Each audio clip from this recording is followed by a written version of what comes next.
Hey, and welcome back to the What If universe. My name is Drew, here to bring you something new. And for today, we're delving into an Attack on Titan What If scenario. But before we do so and get into the What If, allow me to have my guest narrator, Emerald, to introduce himself a bit. Hey guys. My name is Emerald. I'm an anime content creator and a video editor for some of your favorite YouTube channels, including, but not limited to, Naruto Explained, The Amazing, Evanido, and Emarichu. Also, I'm just a big Attack on Titan fan who's caught up to all 134 chapters in the current manga, and I'm here to help Drew with all the manga-related content.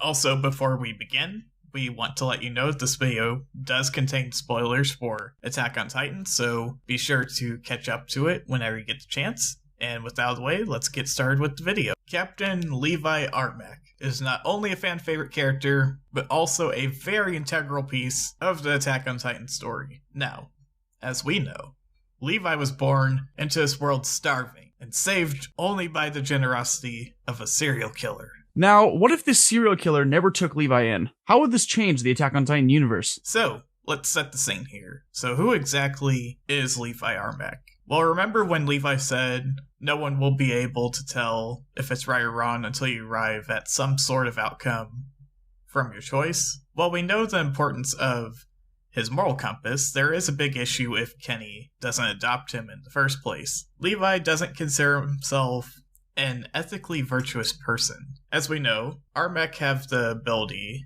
of awakening power, and they increase with their human abilities and clarity. It also allows them to control Titan powers while in human form, but also gain knowledge from family members. The activation requirement involves either royal bloodline contact or survival instincts. For Levi, with his training and his experience, gave him that ability. And even without his Titan powers, he was really great with his ODM gear. So, with his loss, the scouts for sure would have a major loss. Kenny Ackerman was by no means an ethical person. Kenny, better known as Kenny the Ripper, believed that everyone had to be drunk on something to keep moving on. Everyone was a slave to something. Kenny was a slave to power. Kenny's interpretation of power was the ability to impose the will of the individual onto the will of others. This interpretation of power was sought through the taking of lives. It is rumored that Kenny murdered over 100 members of the military police by himself. Maybe that is why Kenny is believed to be one of the most dangerous men in the Attack on Titan universe. Levi Armac was born to a prostitute named Kuchel, who died of an unknown disease when Levi was 7 years old. With Levi's mother dead and no one really there to take care of him, Levi dies of starvation shortly thereafter. Kenny Armac doesn't know of Levi's existence and feels no remorse for his death because of that. He then continues his murder spree in search for greater power. He is later forced by the king to join the military. The king is someone Kenny can respect, and he likes being around someone with a lot of power, only to continue his drunkenness for power. Eren Yeager was born in the Shiganshina district on March 30th, 835. He was born in the southern region of Walmaria to Grisha and Carla Yeager. One morning, Eren and Mikasa are walking home through the cramped streets of Shiganshina when they come across Unit Captain Haynes, who began teasing Eren. Eren, then fed up with Haynes' jokes, expresses a desire to join the Scout Corps and take back the world from the evil Titans. Eren and Mikasa then find Armin being harassed by a group of bullies, which Mikasa drives off. Armin was never one to fight back. Eren and Mikasa help Armin to his feet, and the three head to a nearby riverbank. Suddenly, lightning strikes, and the Colossal Titan can be seen standing over the wall before sending its foot through Walmaria, sending massive amounts of debris flying. Eren and Mikasa hurry home as the Titans begin pouring into the district. Upon arriving at their home, they find a large chunk of debris has crushed their home and pinned Carla Yeager to the ground. As Eren attempts to lift the debris, the smiling Titan approaches. Haynes arrives and, overcome with fear, flees the scene holding the two children. Eren is forced to watch in horror as his mother is devoured before him. Afterwards, Eren, Mikasa, and Armin are sent to a shelter where Grisha Yeager arrives and discovers the murder of his wife Carla. In a state of sorrow, Grisha takes Eren into a nearby forest holding a syringe containing a mysterious liquid.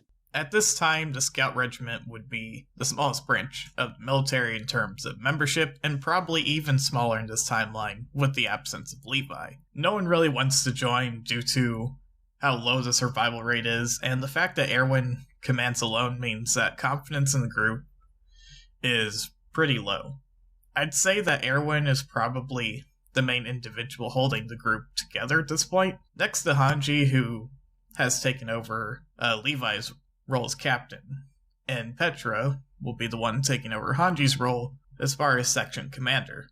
Hanji would be too obsessive with her research to fulfill her duties as captain, so yeah, the group is far less combat capable than canon, but with Hanji's influence, more people in the group would be able to think more about things as far as how Titans function and as far as research goes, than rather focusing on striking first.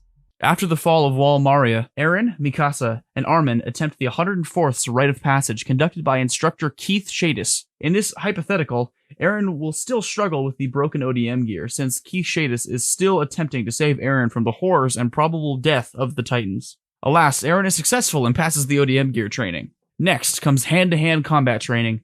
Eren trains closely with Reina and Annie, and takes note of Annie's advanced Muay Thai fighting technique. Passing all facets of the 104th's rite of passage, Eren, Mikasa, and the others graduate. After graduation, Eren, Sasha, and Connie are assigned to clean the cannons atop Wall Rose. There, they witness the return of Bertolt's Colossal Titan, who has not yet made an appearance in the last 5 years. Almost as quickly as the Colossal Titan appears, it vanishes in a puff of dense steam. Shortly after, the Battle of Tross District is at hand.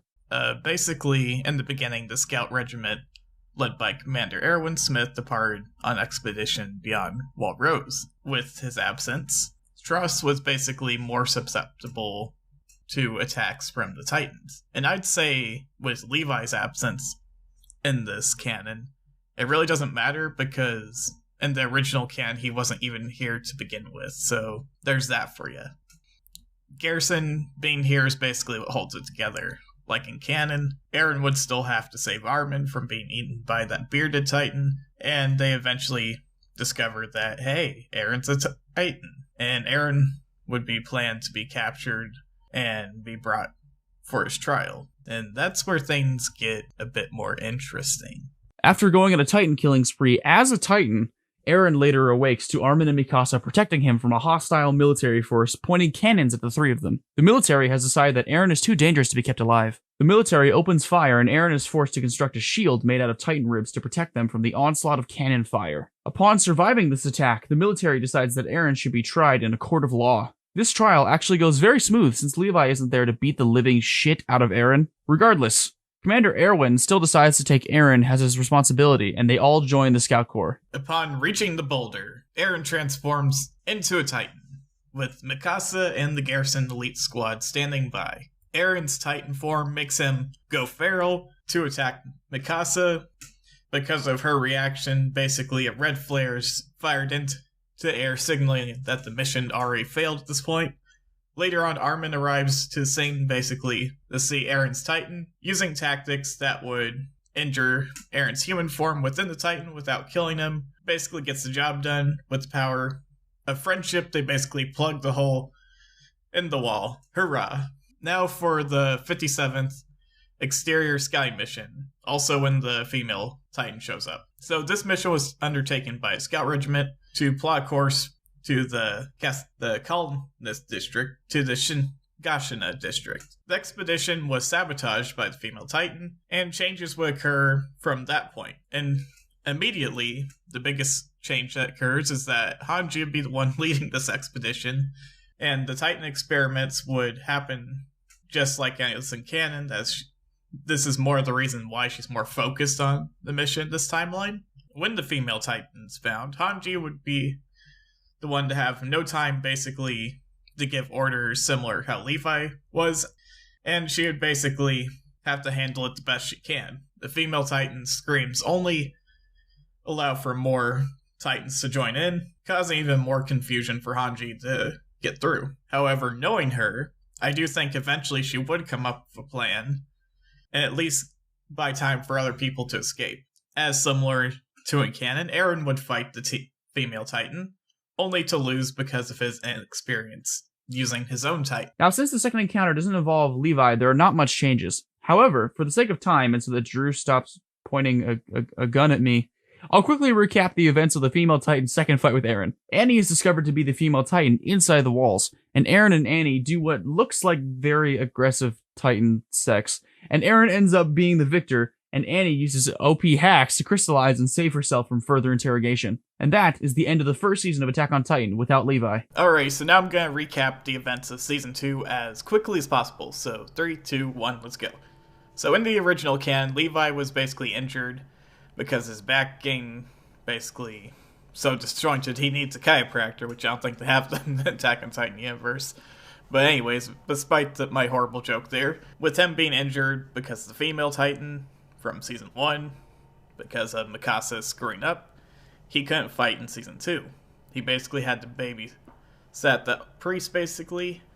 And I'd say something that's significant with his absence is that someone else might have to watch the priest, or he'll probably just be ignored. It's very hard to tell. But more important is that Pastor Nick would not reveal the importance of Historia to anyone yet. Basically, Hanji leaves answerless after the interrogations go, and everything else would go the same as in canon. But man, let me tell you, Season 3, we're gonna have a lot of changes. And that just about wraps up this video here. Be sure to subscribe, hit the bell icon, the like button, I guess, and check out Emerald stuff if you want. If you want to be funny, you can @ him on Twitter and tell him to come back for part 2 if this video hits 100 likes or something like that. That might be funny.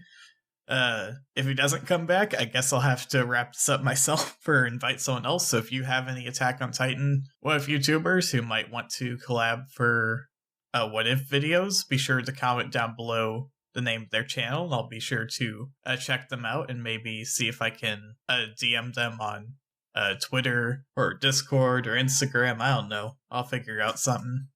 And always remember, in a What If universe, there are endless possibilities. And I'll see ya in the next video. Bye bye. Be sure you guys like and subscribe, and try to get this video to 100 likes, and make sure you hit the bell icon, or else I will pull the trigger on Emerald. Also comment down below your ideas for future videos and future What If videos. Hey, Drew, can you let me have the basement now, please?